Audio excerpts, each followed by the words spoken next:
राम राम सभी ने। आज मार मिनी ब्लॉग 25वां दिन है। मैं उठावी गया मारो फिल्म में हौजी उठावी गया मना चाय मैंने दीदी जो मैं सुधार पड़े तापती जरीन चाय पी रही पस मैं क्यों दार बाटे बनावा आज जो मैं हौजी के सुधार मैंने क्या बाटे मैंने क्या थन सुल्लार पे हरी नहीं आवे बाटे आज मैंने दूल्हा मैं क्यों ठीक है मैं दार बनाई आटो होने भी सब्जी कूड़े पाने तरह जो मैं पाड़ा फोन नहीं किया बना करे आनो है तो बस मैं हौजी ने कूड़ा पे बोले दीदा पस अब आटो होने मिलो तो बाटे बनानी पड़ी जुजू में बाटे बनाई पस मैं खाई पीन पास मैं हौजी ने कूड़े टिफिन देवा जरूर मैं क्यों 12 बजे तक लेट आई जतरे भी बूटा मारी कूड़ा पेन देखियो तो आज मौसम घणो ठंडो ठंडो घनी ठंड लगी रही घनी हवा चाली रही पण वहाँ ताड़को निरा नाम नहीं ली रहा तो मैं के बाद दियो पास कूड़ा पे आई या कूड़ा पे पहुंची कि देखियो तो मैं हौजी तापीरा तू नहीं लगे भी तो जरा एकला बेटा बेटा जवा तू नहीं लगे तापीरा है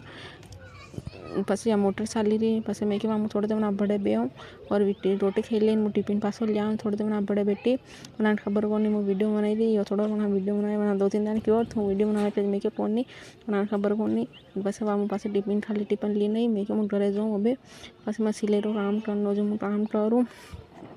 जो मैं टिफिन खबर लीन करेगी जतरे सब्जी या रोटी होटी खावे बस मैं सिलाई काम करवाते बी की मशीन लीन बस 1-2 लेन रही व्या ने मराठे मौत वीगी 3 पूजा दंडरी बस मेहमान ने आवा लगी गया जो वहाँ ज़्यादा आज का वीडियो शूट की दो नहीं 2-3 दिन तक ज़्यादा शूट करी शूटूला नहीं कारण कि मेहमान एट जरूर नेट रही साफ पानी भी करनी पड़े और कने खबर को हाल वीडियो में तो दंड आज पास क्या फ़ोन लीन बैठी रहने वाते पास